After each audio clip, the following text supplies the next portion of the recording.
Picture this, the rhythmic ring of hammer on anvil echoing through the morning air of Cedar Falls, Montana, where the scent of coal smoke mingles with the promise of a new day. In 1874, this frontier town sat perched between civilization and the wild unknown, a place where Eastern refinement met Western grit, where proper ladies sipped tea while cowboys spat tobacco, and where the most unlikely love stories were forged in the very fires that shaped horseshoes and mended broken dreams. Emma Hartwell stepped off the dusty stagecoach with a leather satchel in one hand and a worn copy of Shakespeare's sonnets in the other, her traveling dress wilted from 3 days of prairie heat and road dust. At 24, she was older than most unmarried women who ventured west, but Emma had never been one to follow conventional paths. While her sisters back in Boston had married bankers and doctors, settling into lives of quiet domesticity, Emma had answered an advertisement for a school teacher in the Montana Territory, seeking something her comfortable but suffocating life back east could never provide. The chance to matter, to make a difference, to live a story worth reading. She hadn't expected the town to be quite so primitive. Cedar Falls boasted a main street of packed dirt, buildings that looked like they'd been thrown together with whatever lumber was handy, and a general air of making do with what you had. But there was something honest about it, something real that the marble facades and manicured gardens of Boston had always lacked. This was a place where people worked with their hands, where every day was a battle won through sweat and determination. The sound drew her attention before she even saw its source. The steady, powerful rhythm of metal striking metal, a percussion that seemed to set the very heartbeat of the town. Following the sound around the corner of the general store, Emma discovered its origin. A blacksmith shop, its doors thrown wide to reveal the dancing orange glow of a forge fire. And there, silhouetted against the flames like some figure from ancient mythology, stood the blacksmith himself. Thomas Brennan was everything Emma's refined upbringing had taught her to avoid. Rough, powerful, his white cotton shirt clinging to muscles earned through honest labor, sleeves rolled up to reveal forearms corded with strength. His dark hair was damp with sweat, his face focused with the intense concentration of a craftsman perfecting his art. He moved with the fluid grace of someone completely comfortable in his element, each swing of the hammer precise and purposeful. Emma found herself frozen on the threshold, mesmerized by the raw masculinity of the scene. In Boston, gentlemen were soft-spoken and pale, their hands smooth from lives spent handling nothing more strenuous than pen and paper. But Thomas Brennan was something else entirely, primitive and elemental, like the fire he commanded. He must have sensed her presence because he looked up from his work, hammer pausing mid-swing. Their eyes met across the smoky interior of the shop, and Emma felt something shift in her chest, something she'd never experienced in all her years of proper courtships and suitable beaux. Thomas's eyes were blue as summer sky, and they studied her with an intensity that made her acutely aware of every detail of her appearance, her traveling dress, her carefully pinned hair, the book she still clutched in her gloved hand. She saw his gaze linger on the book, something unreadable flickering across his features, before he carefully set down his hammer and wiped his hands on a leather apron. "Can I help you, miss?" His voice was rough from the heat and smoke, with a faint trace of an Irish accent that spoke of immigrant roots and hard-won respectability. Emma stepped into the shop, drawn by curiosity and something else she couldn't quite name. The heat hit her like a physical force, making her suddenly conscious of her corseted propriety in this place of raw elements. "I'm Emma Hartwell, the new school teacher. I was just exploring the town." "Thomas Brennan," he replied, inclining his head with a courtesy that seemed at odds with his rugged appearance. "Welcome to Cedar Falls, Miss Hartwell." The formal introduction felt strange in this setting, as if they were playing at civilization while surrounded by the ancient dance of fire and iron. Emma's gaze wandered over the shop, taking in the organized chaos of tools and projects in various stages of completion. There was an artistry to it that surprised her, a careful attention to both function and form that spoke of a craftsman who took pride in his work. "It's quite fascinating," she said, genuine interest coloring her voice. "I've never seen a blacksmith at work before." Something shifted in Thomas's expression. Surprise, perhaps, that a refined Eastern lady would find interest in his rough trade. "It's honest work," he said simply. "Nothing fancy about it." Emma picked up a horseshoe from a nearby workbench, running her fingers over the smooth curve of metal. "There's beauty in honest work," she said thoughtfully. "There's something pure about creating something useful with your own hands." Thomas watched her examine his handiwork, and Emma caught something in his expression that made her heart skip. A mixture of pride and vulnerability, as if her approval mattered more than it should to a man confident in his craft. "Most folks don't see it that way," he said quietly. "Most see dirty hands and sweaty labor." Emma looked up at him, really looked, seeing past the surface to something deeper. "Then most folks aren't looking hard enough." The moment stretched between them, heavy with possibility and the kind of recognition that happens rarely in a lifetime. Emma had read about such moments in her beloved novels, but she'd never experienced one herself. That instant when two souls recognize something kindred in each other across all the barriers of circumstance and expectation. "Miss Hartwell!" The sharp voice shattered the spell, and Emma turned to see a stern-faced woman in black approaching the shop. "I am Mrs. Abernathy, head of the school board. We've been looking everywhere for you." Emma stepped away from Thomas, suddenly conscious of how the scene might appear to judgmental eyes. The refined school teacher alone with the town blacksmith, flushed from heat and something else entirely. "Of course," Emma said, smoothing her skirts and retrieving her composure along with her book. "I was just familiarizing myself with the community." Mrs. Abernathy's disapproving gaze swept over the shop, lingering pointedly on Thomas before returning to Emma. "Indeed. Well, we have much to discuss about your duties. The children of Cedar Falls need proper guidance, proper examples of refined behavior." As Emma followed the older woman from the shop, she cast one last glance over her shoulder at Thomas. He had returned to his work, but she caught him watching her leave, and something in his expression promised that this was not their last encounter. Walking away from the forge, Emma felt as if she were leaving warmth and light for the cold propriety of expectations. But she also felt something new stirring in her chest. Curiosity, attraction, and the thrilling possibility that her carefully planned new life might hold surprises she'd never dared to imagine.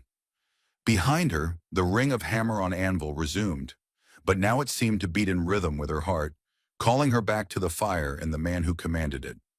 This is the story of how a refined Eastern school teacher discovered that the most important lessons aren't always found in books, and how a humble blacksmith learned that some things like love are worth any amount of heat and pressure to forge into something lasting and true. Emma's first week in Cedar Falls passed in a whirlwind of settling into her new life, organizing the one-room schoolhouse, meeting her students, and trying to navigate the complex social hierarchy of a frontier town. The schoolhouse itself was a far cry from the well-appointed academies she'd known in Boston, with its rough-hewn benches, pot-bellied stove, and windows that let in as much dust as light. But there was something honest about it that appealed to her, something real that her previous teaching positions had lacked. Her students ranged in age from 6 to 16, children of merchants, farmers, and laborers who hungered for knowledge with an intensity that both humbled and inspired her. They didn't take education for granted the way her privileged Boston pupils had. Every lesson was precious, every book a treasure to be cherished. But throughout that first week, Emma found her thoughts drifting to the blacksmith shop and its owner. She'd walked past the forge several times, always finding an excuse: errands at the general store, visits to the church, explorations of her new town. Each time, the rhythmic hammering drew her like a siren song, and each time she caught glimpses of Thomas at work, she felt that same peculiar flutter in her chest. It was Thursday evening when he finally appeared at the schoolhouse door. Emma was alone, staying late to prepare lessons by lamplight, when she heard the hesitant knock. She looked up from her papers to see Thomas's silhouette in the doorway, hat in hand, looking as uncomfortable as she'd ever seen him. "Mr. Brennan," she said, rising from her desk with surprise and something that might have been pleasure. "What brings you here so late?" Thomas shifted his weight from one foot to the other, his usual confidence replaced by something that looked almost like embarrassment. "I hope I'm not disturbing you, Miss Hartwell." I saw your light was still on, and I—" He trailed off, seeming to struggle with whatever had brought him here. "Please, come in," Emma said gently, sensing his discomfort. "Is there something I can help you with?" Thomas stepped into the schoolhouse, and Emma was immediately aware of how different he looked in this setting. Larger somehow, more elemental, his work clothes and calloused hands a stark contrast to the refined atmosphere she'd tried to create with her books and maps and carefully arranged lesson plans. "It's a foolish thing," he said finally, his Irish accent more pronounced in his nervousness. "I've been thinking about what you said, about honest work having beauty. And I got to wondering." He paused, running a hand through his dark hair. "I got to wondering what it might be like to see that beauty the way you do. Through books, I mean." Emma felt her breath catch as the understanding dawned. "You want to learn to read?" The admission seemed to cost him something. His jaw tightened, and she could see the pride warring with need in his expression.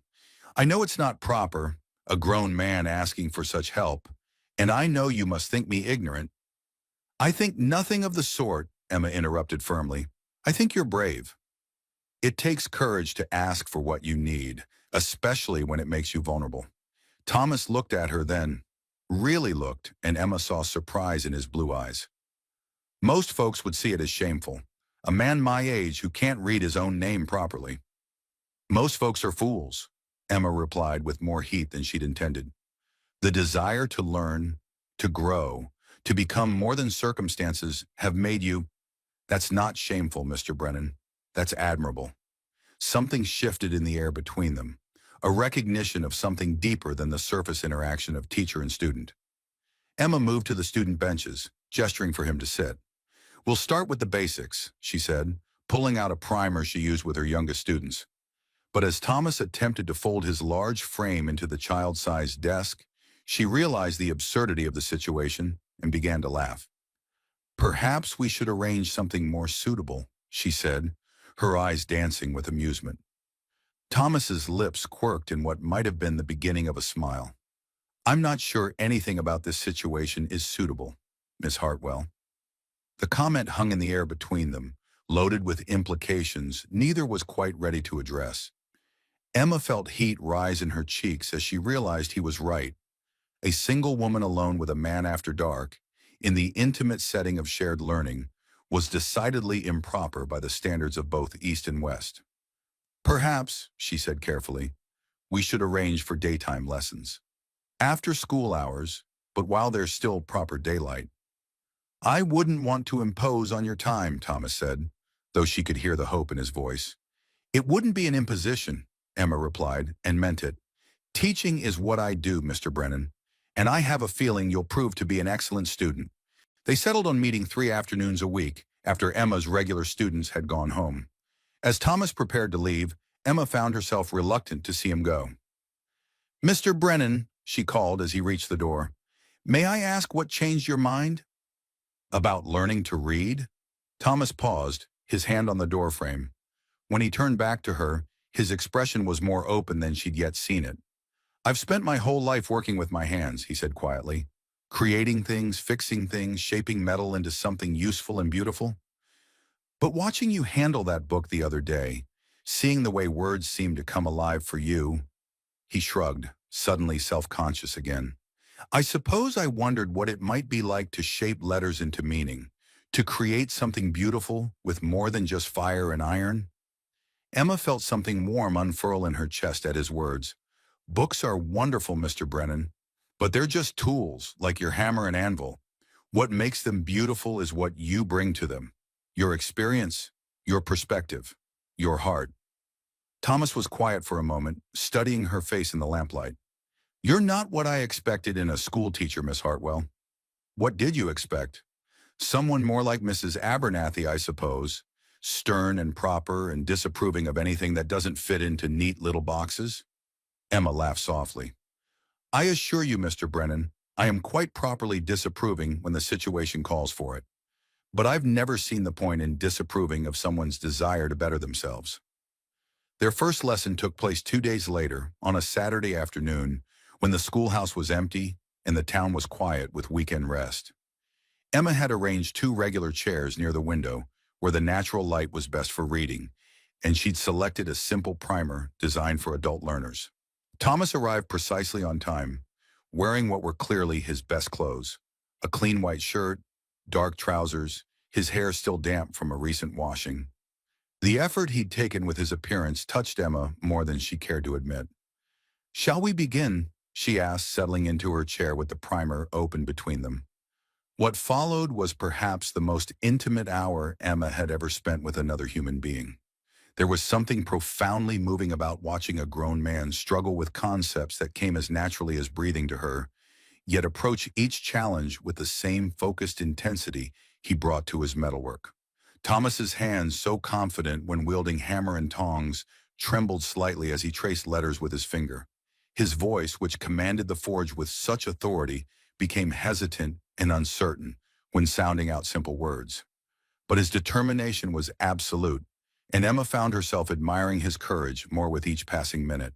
"This is harder than it looks," he admitted after struggling with a particularly challenging word. "Everything worthwhile is," Emma replied, "but you're doing wonderfully. Look how far you've come in just one lesson." Thomas glanced up at her, and Emma realized how close they'd moved to each other, their heads bent together over the book, her hand resting near his on the page. The proximity sent a thrill through her that had nothing to do with pedagogy and everything to do with the warm strength of his presence beside her. "Miss Hartwell," Thomas said quietly, his voice rougher than usual, "I want you to know how much this means to me. Not just the reading, but the way you're going about it, without making me feel small or stupid." Emma turned to face him fully, struck by the vulnerability in his expression. "You're neither small nor stupid, Mr. Brennan. You're one of the most capable men I've ever met. The fact that you never had the opportunity to learn letters doesn't change that." "In Boston," Thomas said slowly, "would a woman like you even speak to a man like me?" The question hung between them, honest and direct in the way that only frontier life seemed to permit. Emma considered it seriously, thinking of her previous life with its rigid social stratifications and unbreachable class boundaries. "In Boston," she said finally, "I probably never would have met a man like you. Our paths would never have crossed. But if they had—" She paused, searching for the right words. "I hope I would have had the sense to recognize quality when I saw it, regardless of social position." Thomas's smile was slow and warm, transforming his entire face. "I'm beginning to think Cedar Falls is a lucky place for both of us, Miss Hartwell." As their lesson concluded and Thomas prepared to leave, Emma found herself already looking forward to their next meeting. Watching him walk away, she realized that somewhere in the space of shared learning, something fundamental had shifted between them. She was no longer just the school teacher, and he was no longer just the blacksmith. They were becoming something else entirely. Two people discovering that the most important education happened not in books, but in the careful exploration of another person's heart and mind. That evening, as Emma prepared her lessons for Monday, she found herself thinking not about her regular students, but about the way Thomas's eyes lit up when he successfully decoded a difficult word, the way his hands moved with such careful precision over the pages, the way his presence had filled the schoolhouse with something warm and vital. For the first time since arriving in Cedar Falls, Emma felt like she was exactly where she was supposed to be. Over the next 3 weeks, Emma's afternoons took on a rhythm she'd never experienced before, one that had nothing to do with lesson plans and everything to do with the way Thomas Brennan transformed when he was learning. His initial hesitancy had given way to an eager determination that both impressed and moved her. He approached each new word like a problem to be solved, each sentence like a piece of metal to be shaped into something meaningful. But it was during their 4th lesson that Emma discovered there was far more to the town blacksmith than she'd imagined. "I brought something," Thomas said as he settled into his chair, producing a small wrapped bundle from his jacket pocket. "Thought it might help with the lessons." Emma watched curiously as he unwrapped what appeared to be a piece of metal, but as he held it up to the light, she gasped in surprise. It was a bookmark, but not just any bookmark. Thomas had crafted it from steel, shaping it into an elegant feather with intricate details that caught and reflected the afternoon sunlight streaming through the schoolhouse window. "You made this," Emma asked, taking the delicate piece from his calloused hands. The metal was warm from his touch, and she could see where he'd carefully filed and polished every curve until it gleamed like silver. "It's nothing fancy," Thomas said, but she could hear the pride beneath his modest tone. "Thought you might have use for it, seeing as how you're always handling books." Emma ran her finger along the bookmark's surface, marveling at the skill required to create something so beautiful from raw iron. "This is exquisite." The detail work alone must have taken hours. Thomas shifted uncomfortably in his chair. "I like working on the small pieces when I have time. Most folks just want horseshoes and hinges, practical things. But sometimes," he trailed off, as if revealing too much. "Sometimes you create art," Emma finished softly, understanding flooding through her. "This isn't just metalwork, Thomas. This is sculpture." The use of his first name hung in the air between them, a breach of propriety that neither acknowledged but both felt. Thomas looked at her with something like wonder, as if she'd seen something in him that he'd kept hidden from the world. "You really think so?" he asked quietly. "That it's art?" "I know so," Emma replied firmly. "My father was a patron of the arts in Boston. I've seen work in galleries that wasn't half as skillfully crafted as this." A flush of pleasure crossed Thomas's features, and Emma realized that no one had ever called his work art before. The revelation stirred something protective in her chest. This talented, intelligent man had been dismissed by society simply because he worked with his hands instead of his mind, never realizing that the highest art combined both.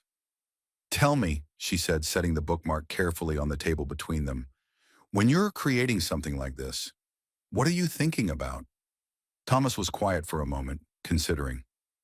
"It's hard to explain.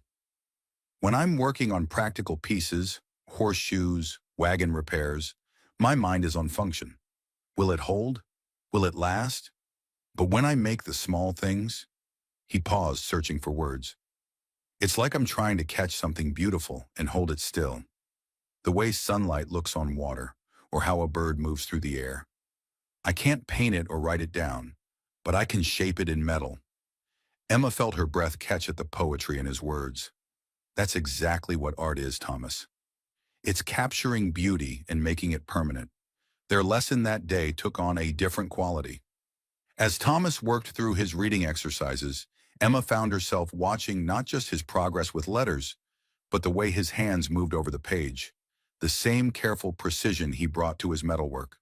When he stumbled over a particularly difficult passage, she moved her chair closer to help and was suddenly aware of his warmth, the scent of coal smoke and soap that seemed to cling to his clothes.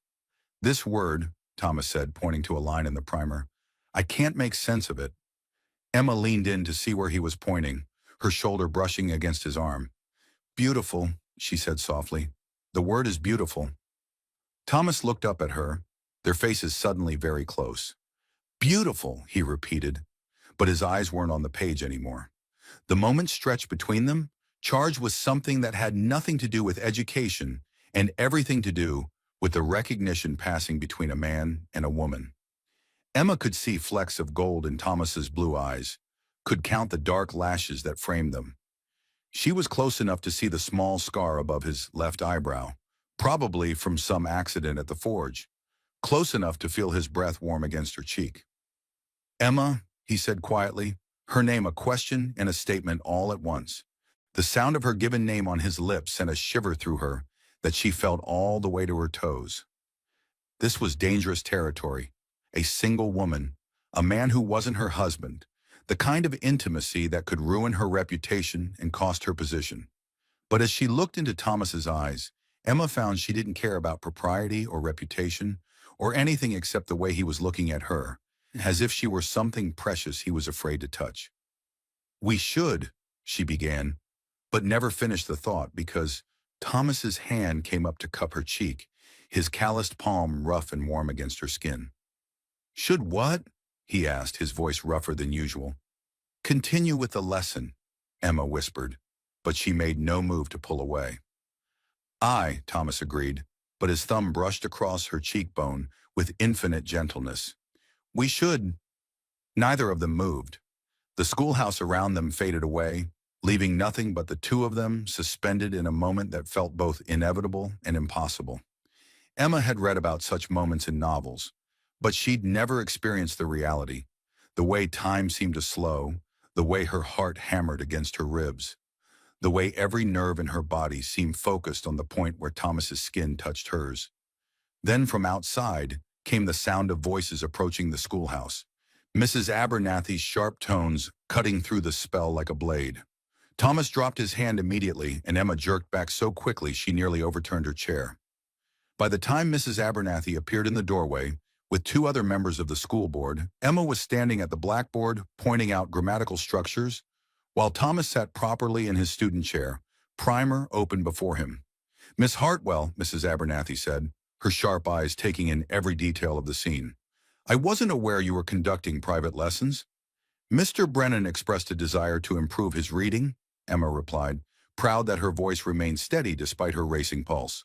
"I thought it admirable and offered to help." "How charitable of you," Mrs. Abernathy said, the word dripping with disapproval, "though I do hope you're not neglecting your regular duties for such extracurricular activities." "Of course not," Emma said firmly. "These lessons take place after school hours and don't interfere with my regular teaching schedule." One of the other board members, Mr. Patterson, cleared his throat. "Perhaps it would be more appropriate for such lessons to take place in a more public setting. The church, perhaps, or with other adults present." Emma felt heat rise in her cheeks, but before she could respond, Thomas spoke up. "That's a fine idea," he said, rising from his chair with dignity intact. "I appreciate Miss Hartwell's willingness to help a student, regardless of age. It speaks well of her dedication to education." His words were perfectly proper, his tone respectful, but Emma caught the slight emphasis on dedication and realized he was defending her reputation while appearing to defer to the board member's authority. After the school board left with several pointed reminders about maintaining proper appearances, Emma and Thomas found themselves alone again, but the spell had been thoroughly broken. "I should go," Thomas said, gathering up his primer. "Don't want to cause you any trouble with the town officials." "Thomas, wait," Emma called as he headed for the door. "About what happened?" "Nothing happened," he said firmly, but his eyes told a different story. "You were helping a student with his reading." "Nothing more." Emma nodded, though they both knew it was a lie. Something had happened, something that changed the fundamental nature of their relationship. The carefully maintained distance between teacher and student, between refined lady and working man, had cracked, revealing something far more dangerous and infinitely more precious underneath. "Same time Thursday?" Thomas asked, pausing at the doorway. "Same time Thursday," Emma confirmed. As she watched him walk away, Emma realized that their lessons had become something neither of them had anticipated. Yes, Thomas was learning to read. His progress was remarkable and genuine. But both of them were learning something else entirely, that the heart recognizes quality regardless of social position, that attraction could bloom between the most unlikely people, and that some lessons couldn't be found in any book. That night, Emma lay in her narrow bed in the boarding house, staring at the ceiling and trying to make sense of what was happening to her. She'd come to Cedar Falls to teach, to make a difference, to find purpose beyond the suffocating expectations of Eastern society. She hadn't expected to find a man who challenged everything she thought she knew about class, education, and what made someone worthy of respect and love. The bookmark Thomas had made lay on her bedside table, catching the moonlight streaming through her window. As she drifted off to sleep, Emma found herself thinking not about the impropriety of her growing feelings, but about the poetry in Thomas's description of his art, the gentleness in his calloused hands, and the way he'd looked at her as if she were something beautiful he wanted to capture and hold forever. Some lessons, she was learning, were worth any risk. The whispers started the very next day. Emma first noticed them at the general store, where conversations seemed to die the moment she entered, only to resume in hushed tones behind her back. Mrs. Henderson, who had always been friendly enough, suddenly found urgent business in the fabric section whenever Emma approached. Even young Sally Morrison, one of her brightest students, seemed to avoid making eye contact during morning lessons. By Wednesday, the situation had escalated from whispers to outright confrontation. "Miss Hartwell," Mrs. Abernathy's voice cut through the afternoon quiet as Emma was dismissing her students. "A word, if you please."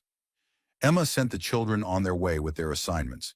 Noting how they hurried past Mrs. Abernathy with the instinctive wariness children showed to adults who disapproved of everything. Once the schoolhouse was empty, Mrs. Abernathy closed the door with an ominous click. "I think you know why I'm here," the older woman said, her steel-gray hair pulled back so tightly it seemed to stretch her features into permanent disapproval. "I'm afraid I don't," Emma replied, though her stomach was already nodding with dread.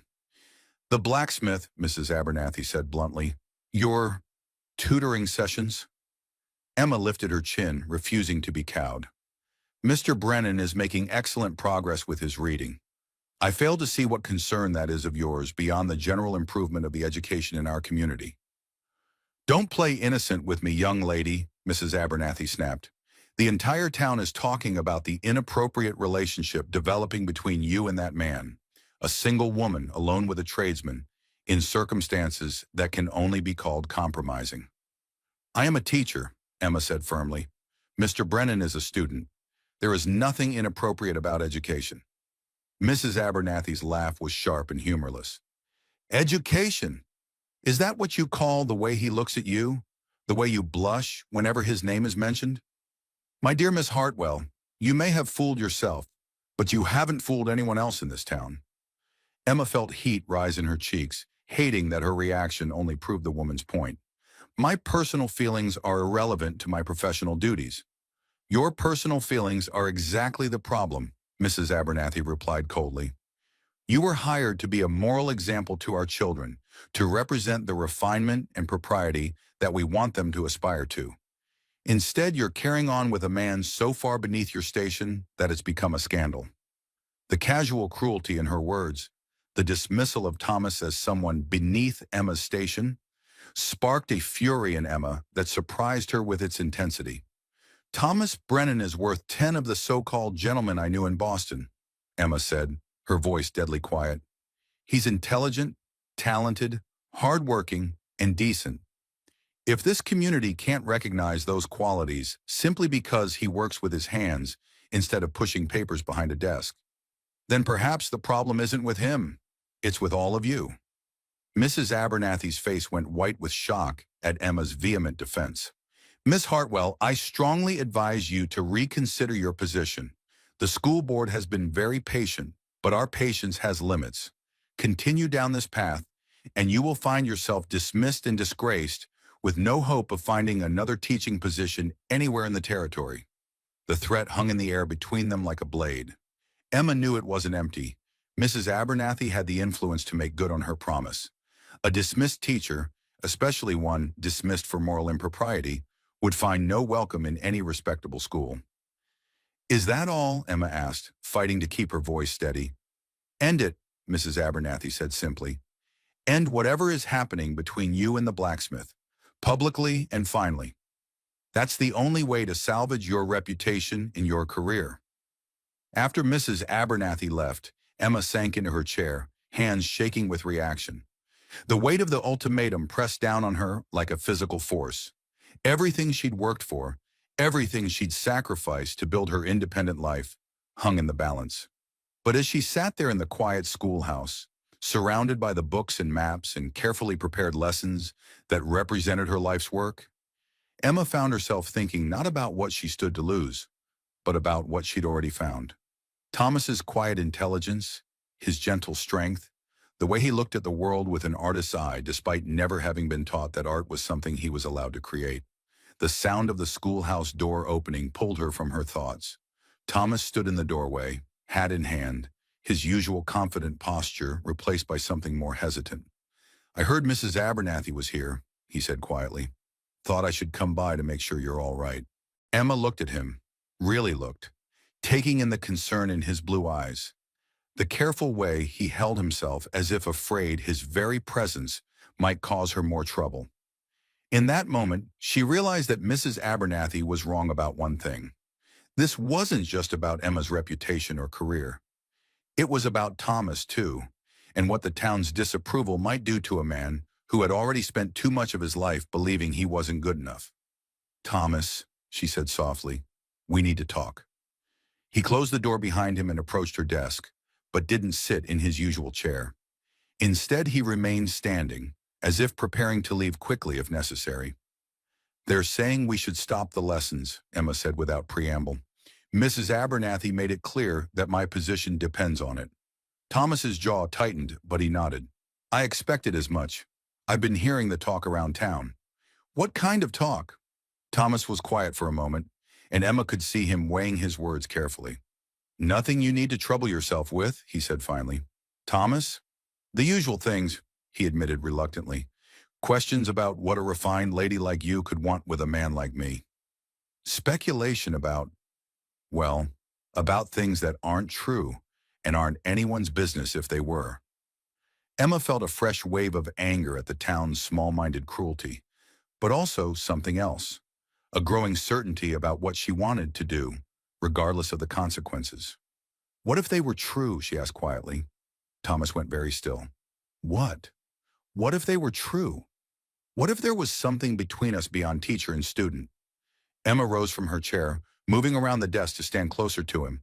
"What if I told you that somewhere in the past month I've stopped thinking of you as just another student and started thinking of you as something more?" "Emma," Thomas said, her name rough on his lips, "you don't know what you're saying. You don't understand what it would mean." "I understand perfectly," Emma interrupted. "I understand that caring for you could cost me my position, my reputation, any hope of a respectable future. I understand that society will never accept a relationship between a school teacher and a blacksmith. I understand all of it." Thomas stepped closer, close enough that she could see the gold flecks in his eyes, close enough to feel the warmth radiating from his body. "Then why are you saying it?" Emma reached up to touch his face, her palm against the slight roughness of his jaw. "Because I also understand that I've never met a man who saw beauty in everything around him, who created art from iron and fire, who had the courage to ask for help when he needed it, and the kindness to worry about my reputation even when his own was being torn apart." Thomas closed his eyes, leaning into her touch. "Emma, if we do this, if we cross this line, there's no going back. The town will never forgive it, and they'll make sure you pay the price." "Maybe," Emma said softly, "or maybe it's time someone in Cedar Falls stood up and proved that a person's worth isn't determined by their social position or their occupation, but by their character and their heart." Thomas opened his eyes and Emma saw something fierce and hopeful burning in their depths. "You're willing to fight for this? For us?" "I'm willing to fight for what matters," Emma replied. "And Thomas Brennan, you matter more than any job or any reputation or any small-minded town gossip." Thomas's hands came up to frame her face, his calloused palms gentle against her skin. "Emma Hartwell," he said softly, "you are the bravest woman I've ever met." "Then be brave with me," Emma whispered, and rose up on her toes to press her lips to his. The kiss was soft at first, tentative, as if both of them were afraid to fully acknowledge what was happening between them. But then Thomas's arms came around her, pulling her closer, and Emma felt something inside her catch fire. This was what she'd been missing in all those proper courtships back in Boston. This sense of rightness, of coming home to someone who saw her not as she was supposed to be, but as she truly was. When they finally broke apart, both breathing hard, Emma knew that everything had changed.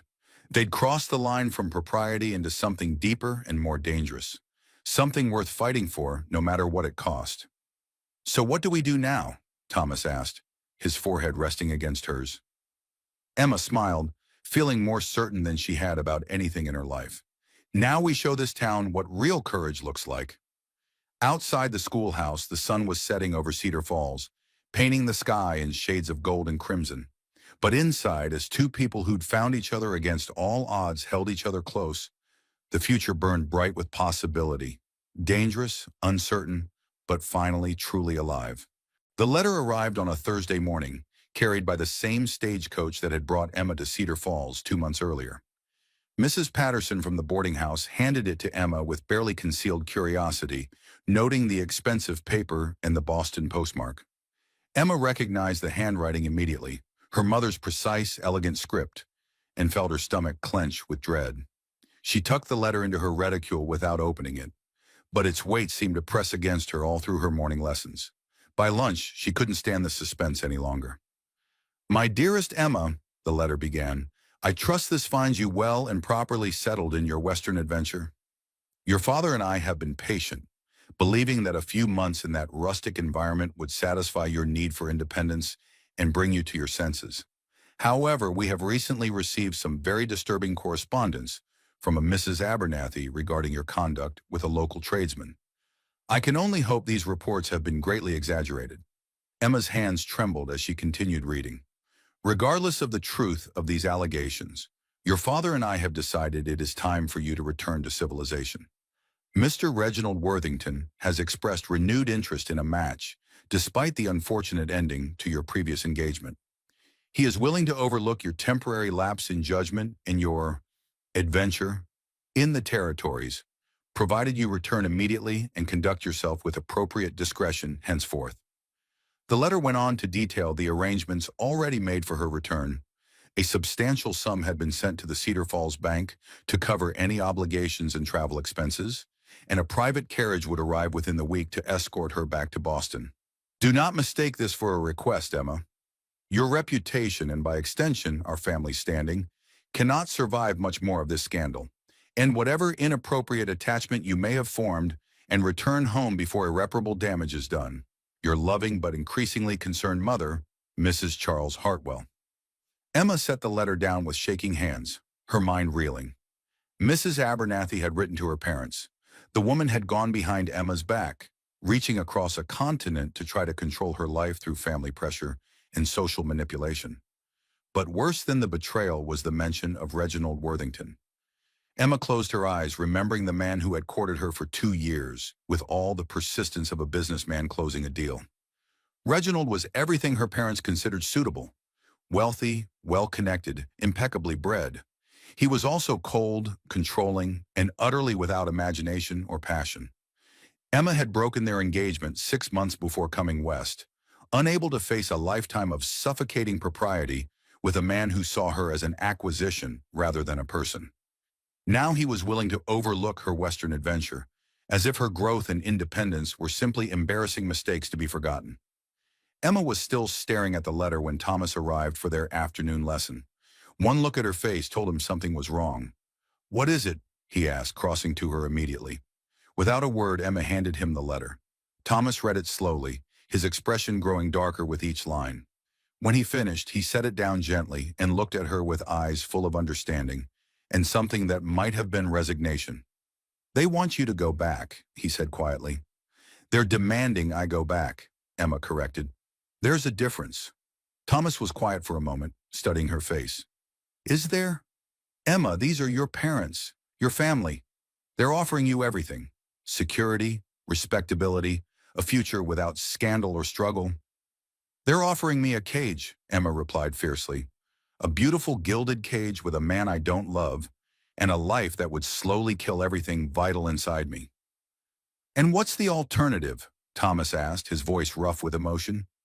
"Staying here? Facing the town's disapproval every day? Watching your career destroyed, your reputation ruined, all for a man who can barely read his own name?" Emma stood abruptly, anger flashing in her eyes. "Don't you dare," she said. "Don't you dare diminish what you are or what we have because you're afraid." "I'm not afraid," Thomas said, rising to face her. "I'm practical. I know what happens to women who defy their families, who throw away their chances for security and respectability. I've seen them, Emma, working in saloons, taking in laundry, growing old and bitter because they chose passion over prudence." Thomas ran a hand through his hair, frustration evident in every line of his body. "I think you're choosing me over everything safe and sensible in your life, and I can't let you do that without being certain it's what you really want." "What I want," Emma stepped closer to him, her eyes blazing. "What I want is to stop having this conversation as if I'm a child who doesn't understand the consequences of her actions. What I want is for you to stop trying to protect me from my own choices." "Emma." "No, let me finish," she interrupted. "What I want is to build a life with a man who sees beauty in everyday things, who creates art from iron and fire, who had the courage to ask for help when he needed it. What I want is to teach children in a place where education matters, where every lesson isn't taken for granted. What I want is to wake up every morning knowing that I'm exactly where I'm supposed to be, with exactly the person I'm supposed to be with. Thomas stared at her, something fierce and hopeful warring with doubt in his expression. And what about when the novelty wears off? What about when you realize what you've given up? A comfortable life? Social position? A husband who can provide for you properly? Thomas Brennan, Emma said, stepping close enough to place her hands on his chest, feeling his heart hammering beneath her palms. If you think what I feel for you is novelty, then you haven't been paying attention during our lessons. I can't give you what he can, Thomas said quietly, covering her hands with his. I can't give you fine dresses, or elegant carriages, or a house with servants. I can't even give you a husband who can write you proper love letters. Emma smiled, feeling tears prick at her eyes. You gave me a bookmark made from steel that you shaped with your own hands.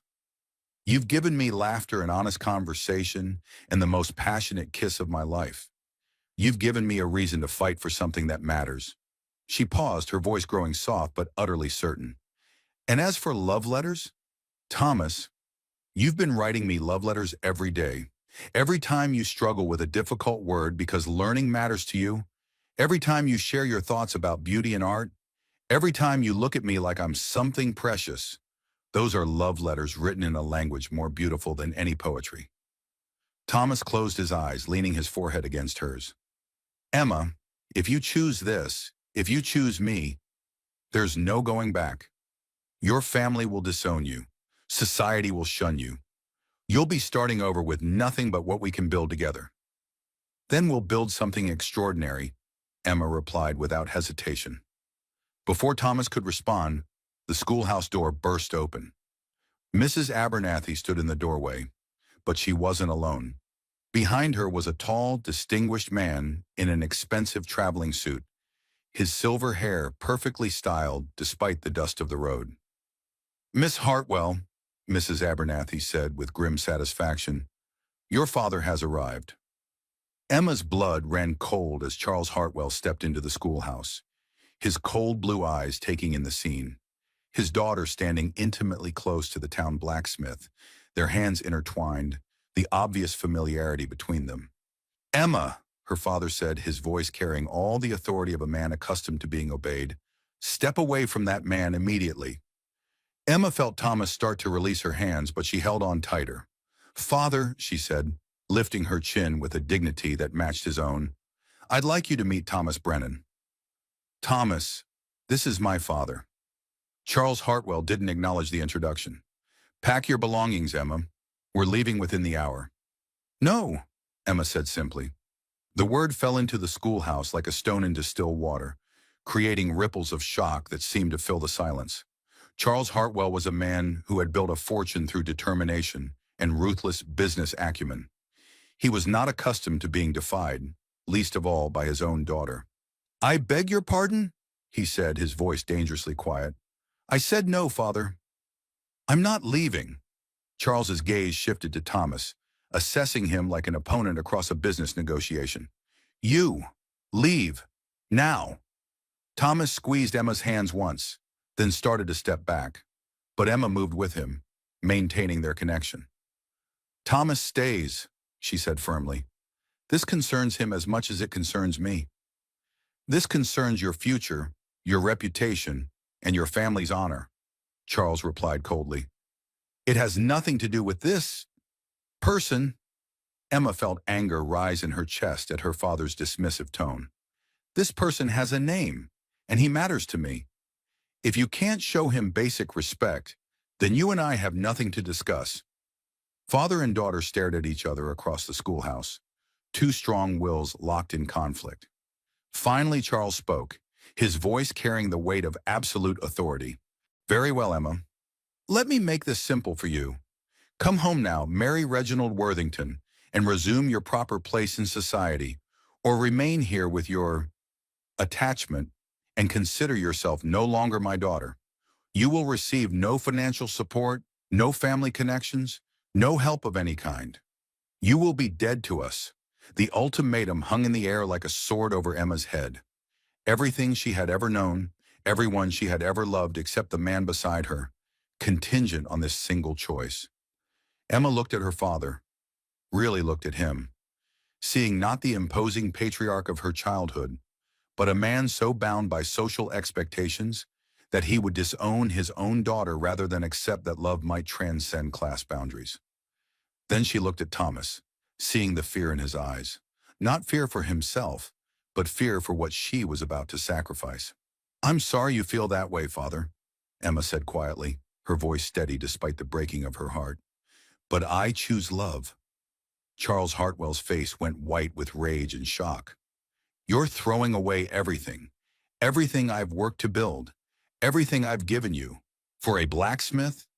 "I'm not throwing anything away," Emma replied, tears streaming down her face, but her voice growing stronger. "I'm choosing to build something new. Something honest and real and worth having." Without another word, Charles Hartwell turned and walked out of the schoolhouse, Mrs. Abernathy trailing behind him like a vulture following a storm.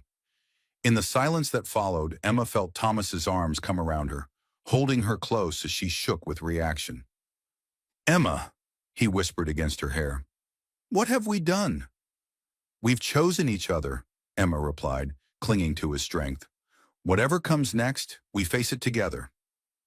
Outside, the sound of a carriage departing marked the end of Emma's old life and the beginning of something entirely new. It would be difficult, uncertain, probably scandalous. It would also be theirs. The morning after her father's departure, Emma woke to find a notice posted on the schoolhouse door. "Due to circumstances beyond our control, Mrs. Hartwell's teaching position has been terminated effective immediately. Classes are suspended until a suitable replacement can be found. Cedar Falls School Board." Emma stared at the notice for a long moment, feeling the weight of what she'd chosen settling over her like a heavy cloak. No job, no family support, no prospects, just the clothes on her back and a heart full of love for a man the town considered beneath her. "Second thoughts?" Thomas's voice came from behind her, gentle but careful. Emma turned to find him approaching with 2 cups of coffee and something that might have been concern or resignation in his blue eyes. "None whatsoever," she said, accepting the coffee gratefully, "though I admit I'm not entirely sure what comes next." Thomas leaned against the schoolhouse wall beside her, close enough that she could feel his warmth, but far enough to maintain propriety. Even now, he was protecting her reputation as much as he could. "I've been thinking about that," he said quietly. "There's a room above my shop. It's not much, just a place I store materials, but it could be made livable. Separate entrance, completely proper. You could." He paused, clearly struggling with the implications. "You could stay there until we figure things out." Emma felt a rush of warmth at his careful consideration, his determination to protect her honor, even as the town whispered about their relationship. "Thomas, I appreciate the offer, but I won't have you compromised any further because of me. And I won't have you sleeping in the street because of me," Thomas replied firmly. "Emma, if we're doing this, if we're building something together, then we do it right, with respect for each other and for what we mean to each other." Before Emma could respond, Mrs. Patterson from the boarding house appeared around the corner, her face flushed with embarrassment and determination. "Miss Hartwell," she called out, hurrying toward them with obvious reluctance. "I'm afraid I have some difficult news." Emma braced herself for another blow. "Let me guess. You can no longer accommodate me at the boarding house?" Mrs. Patterson's face crumpled with genuine regret. "I'm so sorry, dear." "The other boarders, well, they've made their feelings quite clear. Mrs. Henderson threatened to move her family out if you remained, and I simply can't afford to lose that many paying guests." "I understand," Emma said gently, surprising the older woman with her grace. "You have to think of your livelihood. I don't hold it against you." Mrs. Patterson looked between Emma and Thomas, clearly torn between social pressure and personal affection. "For what it's worth," she said quietly, "I think you're brave. Foolish perhaps, but brave. And Mr. Brennan is a good man, whatever others might say about his station." After Mrs. Patterson left, Emma found herself truly facing her new reality. Cast out by her family, Dismissed from her position, unwelcome at the boarding house, she was officially destitute and disgraced, with nowhere to turn except to the man whose life she was disrupting simply by loving him. "The room above the shop," she said finally. "Is the offer still open?" Thomas's smile was warm and relieved. "Always." They spent the morning making the storage room habitable. Thomas moved his supplies with quiet efficiency, while Emma scrubbed years of dust from the single window and swept the rough wooden floors. It wasn't much, a small space with bare walls and a leaky roof. But as Emma hung her few dresses on pegs Thomas installed and arranged her books on a makeshift shelf, she felt something she hadn't experienced since leaving Boston, the satisfaction of making a home with her own hands. "It's not what you're used to," Thomas said, watching her smooth the quilt Mrs. Patterson had quietly pressed into her hands along with a basket of food. "It's perfect," Emma replied, and meant it. "It's ours." The word hung between them, full of promise and possibility. Thomas stepped closer, his calloused hands gentle as they framed her face. "Emma," he said softly, "I need you to know that whatever happens next, whatever the town does or says, I'm going to marry you. Properly, publicly, with all the respect you deserve. I may not be able to give you the life your father wanted for you, but I can give you my name and my protection and every bit of love I have in me." Emma felt tears spring to her eyes at the fierce tenderness in his voice. "Thomas Brennan, are you proposing to me in a storage room?" "I'm proposing to you everywhere," he replied, his smile breaking through the intensity. "In the storage room, in the shop, in the middle of Main Street if necessary. I'm proposing to you every day until you say yes." "Yes," Emma whispered, rising up on her toes to kiss him. "Yes to everything." Their first week living above the shop established a routine that felt both scandalous and surprisingly domestic. Emma woke each morning to the sound of Thomas lighting the forge below, the rhythmic hammering that had first drawn her to him now serving as her daily symphony. She spent her days reading, writing letters to distant friends who might help her find another teaching position, and gradually learning the rhythms of frontier life. But it was the evenings that became precious to both of them. After Thomas closed the shop, they would sit together in Emma's small room, she helping him with increasingly complex reading exercises, while he shared the stories and dreams he'd kept locked inside for years. "Read this one," Emma said one evening, pointing to a passage in a book of poetry she'd brought from Boston. Thomas studied the page carefully, his finger tracing the words as he sounded them out. "Two roads diverged in a wood, and I took the one less traveled by, and that has made all the difference." "Robert Frost," Emma said softly. "Do you understand what he's saying?" Thomas was quiet for a moment, considering. "That sometimes the hard choice is the right choice, even if you can't see where it leads." "Exactly." Emma leaned against his shoulder, marveling at how quickly he grasped not just the words but the meaning beneath them. "We took the road less traveled, didn't we?" "Aye," Thomas agreed, his arm tightening around her. "And I wouldn't trade it for all the easy roads in the world." It was the following Friday when their fragile peace was shattered. Emma was in the shop watching Thomas work on an intricate iron gate for the church, when a group of women approached the open doorway. Mrs. Abernathy led them, her face set in lines of righteous disapproval. "Mr. Brennan," she called out, not bothering to enter the shop. "We need to speak with you." Thomas set down his hammer, moving to stand protectively in front of Emma. "Mrs. Abernathy, what can I do for you?" "You can end this disgraceful arrangement immediately," she replied coldly. "The entire town is talking about your living situation. It's a scandal that reflects poorly on all of us." "Miss Hartwell is renting a room above my shop," Thomas said carefully. "I fail to see how that concerns anyone else." Mrs. Henderson stepped forward, her face flushed with indignation. "Don't try to pretend this is some innocent business arrangement. Everyone knows what's really happening here." Emma moved to stand beside Thomas, lifting her chin with quiet dignity.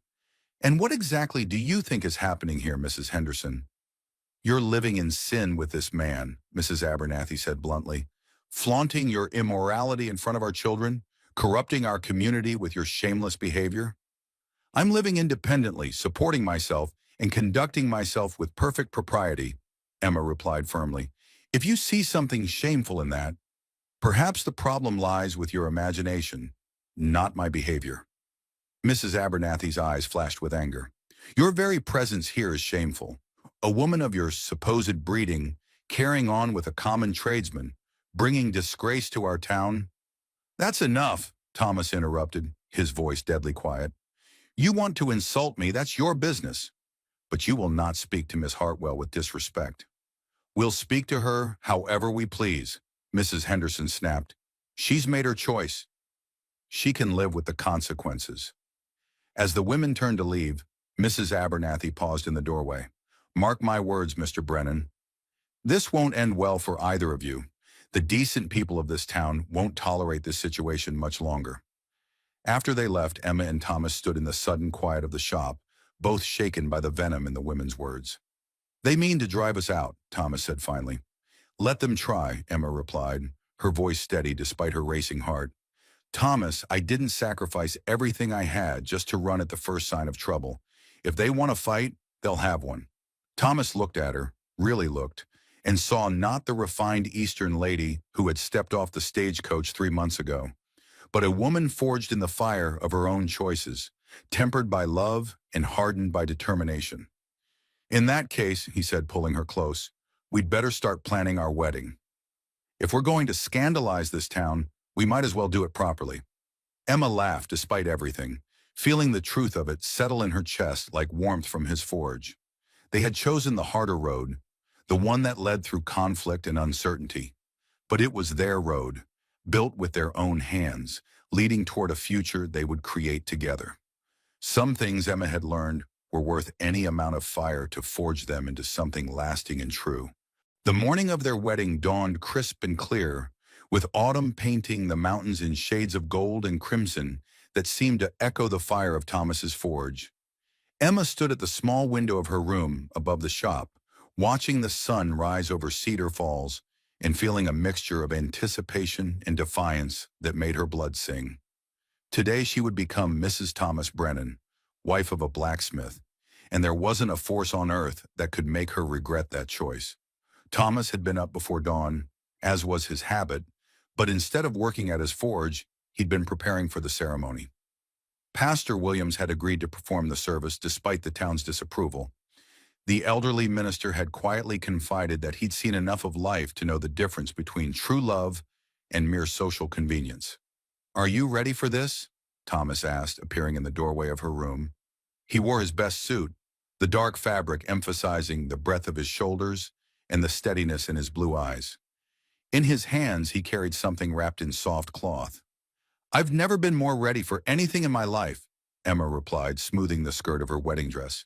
A simple blue gown she'd sewn herself from fabric Mrs. Patterson had quietly helped her purchase. Thomas stepped closer, unwrapping the cloth to reveal what lay beneath. Emma's breath caught in her throat. It was a necklace unlike anything she'd ever seen. Delicate links of silver-bright steel, each one individually forged and polished, connected to form a chain that seemed to flow like water. At its center hung a pendant shaped like an open book, its pages appearing to flutter in some invisible breeze. I know it's not gold or silver like what you're used to, Thomas said, his voice uncertain. But I wanted to give you something that came from my hands, something that represented what we mean to each other. Emma's eyes filled with tears as she understood the symbolism. Books and fire, she whispered, touching the pendant with reverent fingers. Knowledge and passion, forged together. Will you wear it? Thomas asked. In answer, Emma turned her back to him, lifting her hair so he could fasten the necklace around her throat. His fingers were gentle against her skin, and when she turned to face him again, she saw something in his eyes that took her breath away. Not just love, but wonder, as if he still couldn't quite believe she had chosen him. Thomas, she said softly, reaching up to cup his face in her hands. In all my life, no one has ever given me anything as beautiful as this. Not because of what it's worth, but because of what it means. Before he could respond, the sound of raised voices from the street below drew their attention. Emma moved to the window and felt her heart sink at what she saw. A crowd had gathered outside the shop, not friends come to wish them well, but an angry mob led by Mrs. Abernathy and several prominent townsmen. This has gone far enough, Mrs. Abernathy's voice carried clearly in the morning air. "We will not stand by and watch this immoral display corrupt our community." Thomas moved beside Emma, his jaw tightening as he took in the scene. "They mean to stop the wedding." "They can try," Emma said, but she could hear the uncertainty in her own voice. There had to be 20 people down there, all of them convinced they were defending morality and decency by preventing two people who loved each other from making a public commitment. "Emma," Thomas said quietly, "if you want to call this off, if the price is too high—" "Don't you dare," Emma interrupted, turning to face him with blazing eyes. "Don't you dare give them that victory. We're getting married today, Thomas Brennan, even if we have to fight our way to the church." Thomas's smile was fierce and proud. "Then let's go show them what we're made of." They descended the stairs to find the crowd had grown even larger. Men and women Emma had taught, people she'd considered friends, now stood with faces twisted by self-righteous anger. But as they emerged from the shop, Emma noticed something that gave her hope. Not everyone in the crowd looked convinced. Some faces showed uncertainty, even sympathy. "Miss Hartwell," Mrs. Abernathy called out, "it's not too late to come to your senses. End this madness before you destroy yourself completely." Emma took Thomas's arm and walked forward with quiet dignity. "Mrs. Abernathy," she said, her voice carrying clearly, "I appreciate your concern for my welfare, but I'm afraid your definition of madness and mine are quite different. You're throwing your life away for a moment's infatuation," another voice shouted from the crowd. "This man can't give you anything. No position, no security, no future worth having." "You're wrong," Emma replied, stopping in the middle of the street and turning to address the entire crowd. "This man has given me everything worth having.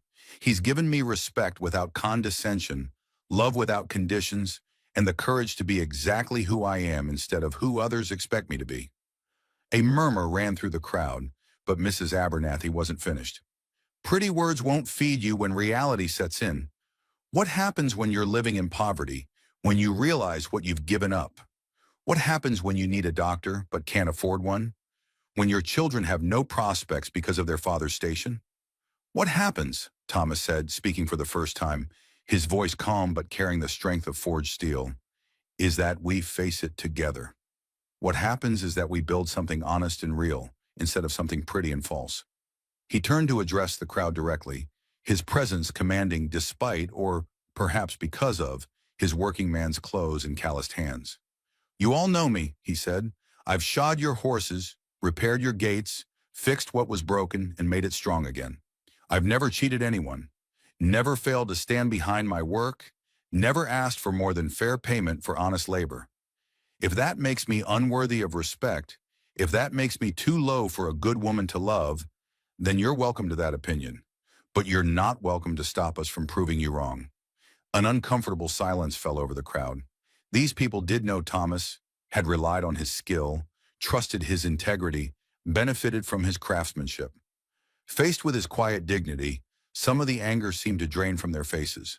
But Mrs. Abernathy wasn't ready to concede defeat. "Fine words from both of you," she said coldly, "but words don't change the facts. This union goes against everything decent and proper." "Ma'am, with respect, I think you're wrong about that." The voice came from the edge of the crowd, and Emma turned to see Pastor Williams approaching.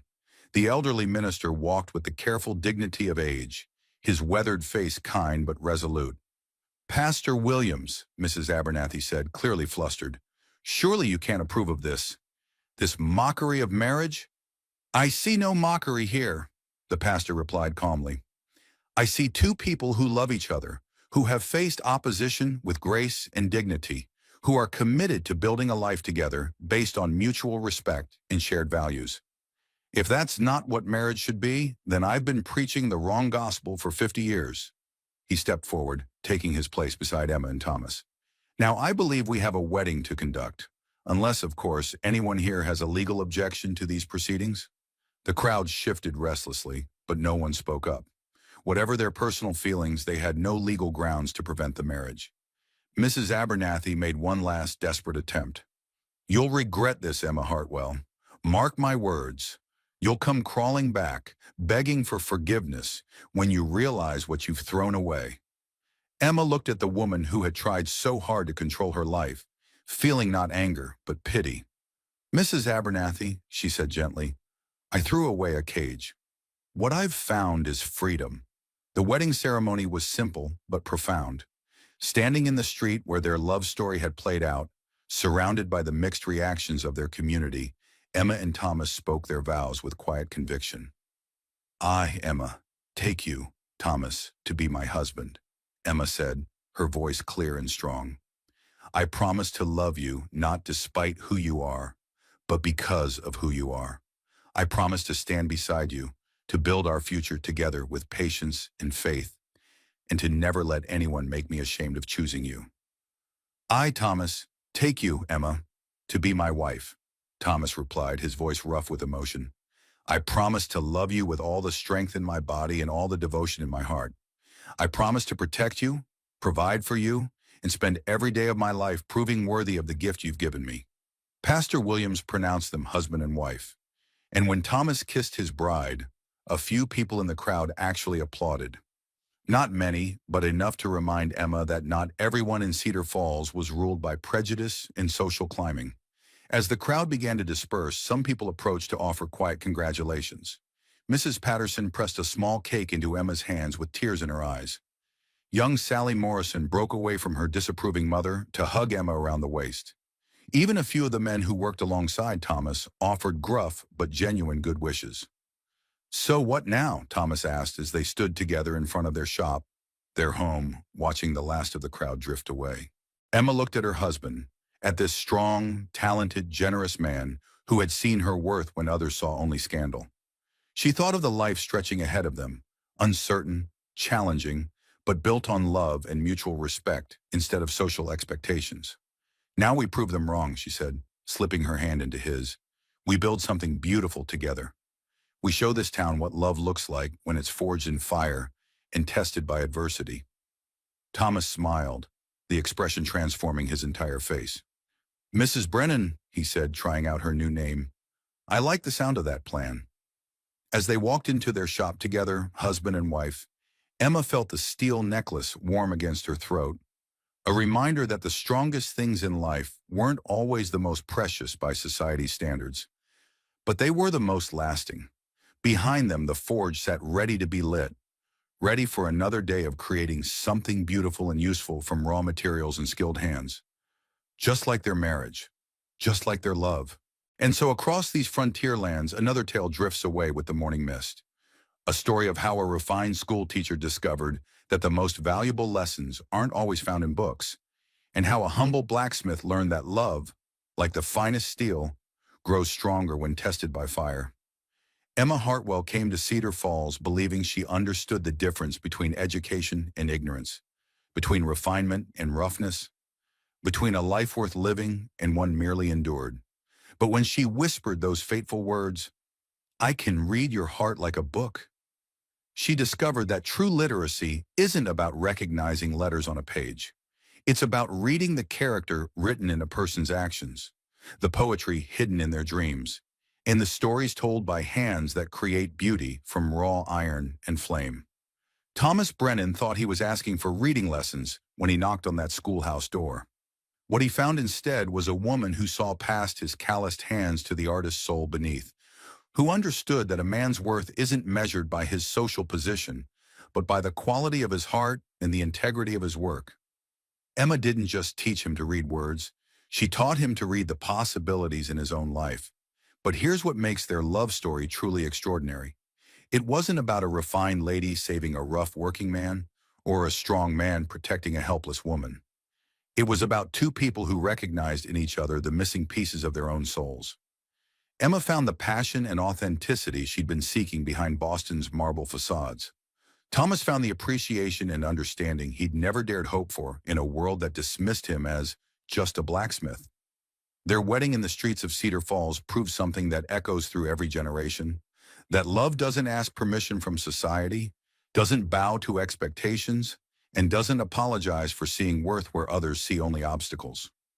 When Emma chose Thomas over family fortune and social position, she chose truth over convenience, authenticity over artifice, love over fear.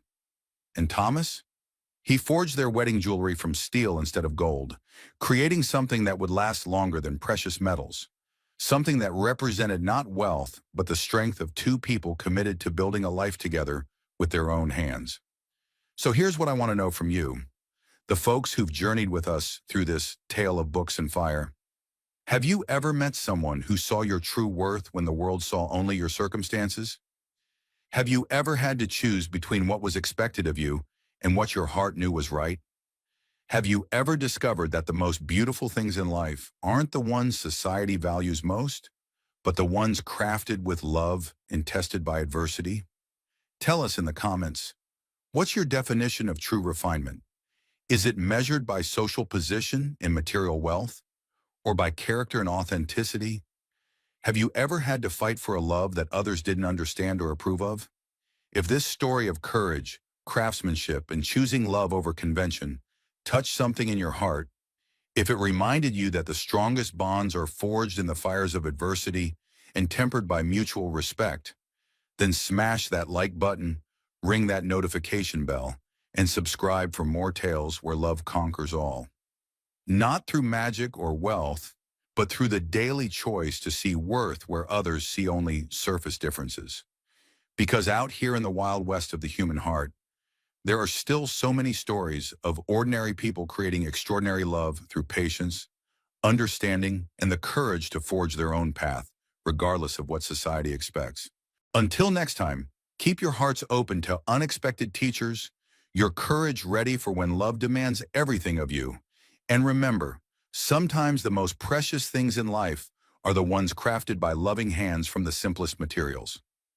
This is Wild West Stories, where every forge fire burns bright with possibility, every lesson learned with love changes everything, and every heart worth having is worth any amount of fire to forge into something lasting and true. Ride safe, partners. We'll see you on the next trail.